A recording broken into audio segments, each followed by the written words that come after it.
Hello YouTube, this is T Walker aka Tanner. As you're probably noticing right now, I have no hair. I go through periods of really wanting to have my hair long, and then I get frustrated with it, that I actually have to take care of it, and then I kind of look like a hippie, whom I despise, and I shaved it all off. Anyway, I'm going to be doing a video today about power gaming, and versus role playing. Hello Haley, everyone, this is Haley. Oh, isn't she a dog? Yes, she is. She's an old dog, too. I see you. I'm gonna do a video, though. Alright. So, I see you. Go away. Um, so I'm gonna do a video about power gaming versus role playing. And now, before I really get into this, let me say something right now. I run under and function under the belief that everyone is a power gamer. I mean, when you really look at what power gaming is, it's trying to get the most out of your character. It's trying to make your character the best at what he does. Alright? And that's really, you can't fault people for that. I mean, that's like faulting or getting mad at someone because they buy, the generic brand of something because it's cheaper. I mean, it's smart, actually, to do that. So, I mean, you really can't get mad at that. However, power gaming tends to have a very, very weird bond to role playing, especially in different systems. And while I'm saying that everybody is a power gamer, certain certain systems, well, computer, do not get mad at me. Sorry. Certain systems will encourage it to a point where it starts taking over role playing. So let me kind of clarify this a little bit. When you allow players are always going to try to get the best out of your system, try to make their character as good as possible within the limits of your system, of the system that you're using. It's what they're gonna do. I mean, and it's smart, it's good, right? That's what they should be doing. But it's up to the system to make sure that they can do this and still roleplay. Alright?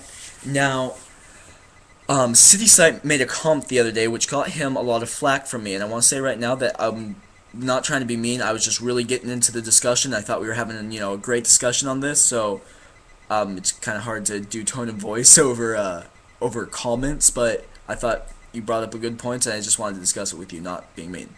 Alright, anyway, he brought up a comment, it was on Tim's, Shadow Children setting that he ran, and what he said is that maybe, that these kids, based on their traumatic event, should get access to powers, or should be given, powers or abilities that the other children wouldn't have, because they didn't have this type of traumatic event. And I, in a tizzy, started furiously typing back, oh no, you can't do that. And then I started thinking, okay, well, why? Why is that so bad? And so I'm going to kind of explain my thought process a little bit. So, everyone's going to power game. I've said that. But there are points where, and when you know that, you need to make a system accordingly. So let me give you an example. If somebody wants to be, the best fighter that there is, right? Now, if in your system you say, I'm going to give you like an example of what I think is the wrong way to do it. In your system you say, okay, well, if you're born under the noble class, you get access to, 18 different fighting styles, where if you're born under the common class, you only get, access to 2. Do you think that any fighter is ever, if that was your system, is ever going to, pick his character to be in the common class if he wants to be a fighter? No. Because that's stupid. Alright? Players are going to want their characters to pick abilities that complement them. Now, why I got so flustered at his, comment, or at this comment, is because if you give players, or your system encourages players to have a very specific backstory, and then you give them abilities that are unobtainable because of other players' backstories, this is going to encourage role-playing, but only encourage role-playing so that it may affect the gaming aspect of this. So let me explain that a little bit more. Actually, let me give you a way like it should be done. So your character, he's a farmer, born on a farm next to a wood. As a child, he probably went in and out of the woods every day, learned its intricacies, learns how to trap animals, has a survival wood skill. That makes sense. Of course, he should have a survival wood skill, right? Probably didn't fight that much. He was just a simple farmer until, some shit went down. But maybe, hey, he's a farmer. He, knows how to use a scythe. Has some points in the scythe skill. Alright. Those type of abilities make sense. But, let me give you another example. The same concept, but different. I'm a noble lord. Every day I go out into the woods and I, hunt the white stag. I'm an awesome hunter. I'm an excellent hunter. I've been training since birth to catch this white stag, and ever since I'm a little kid and saw him, he has been eluding me. But I am trained. I've got skills in woodsmanship. Right? Just like the farmer. Also, I've been fascinated. I'm this noble lord, and I've been fascinated with this, this weapon, this scythe. I saw this, farmer use it when I was a child, and ever since then I have been, I got daddy to buy me one, and I've been training with it ever since. Now, they're kind of bad examples, but you see what I'm saying. We have the same character mechanically, but two completely different roleplay styles.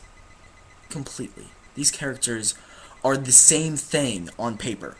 If you hold that paper up, their stats and their abilities and their mechanics are exactly the same. But they are worlds apart. Alright? Now, let me do it another way. You, in this campaign, you say, okay, based on what traumatic event, the DM will give you different abilities based on that event. Alright? Now you're saying, that kind of shifts the focus, because no longer are you thinking, what would be a good backstory for my character? Now, because, as I said, everyone is a power gamer, you're thinking, what backstory gives me the best, if I pick this backstory, what ability is the DM going to give me? It shifts the focus, and that's very, very important, I think, in systems. Because a system should never encourage a player to think like that. I'm going to call it the ethics of gaming. Your system needs to encourage one thing and one thing only, role-playing. It needs to have mechanics to allow for role-playing. But it shouldn't, the role-playing shouldn't just be a support for the mechanics. You see what I'm saying? So, instead of thinking, I want to be the greatest fighter that there is, the best fighting stats, so I'm going to be I'm going to be a farmer so I can get these bonuses.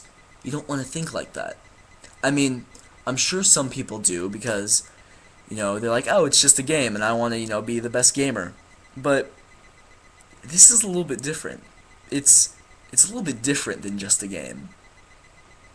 So you want to switch that to, I want my backstory to be this, and I want to, my character to have, be doing this and this and this.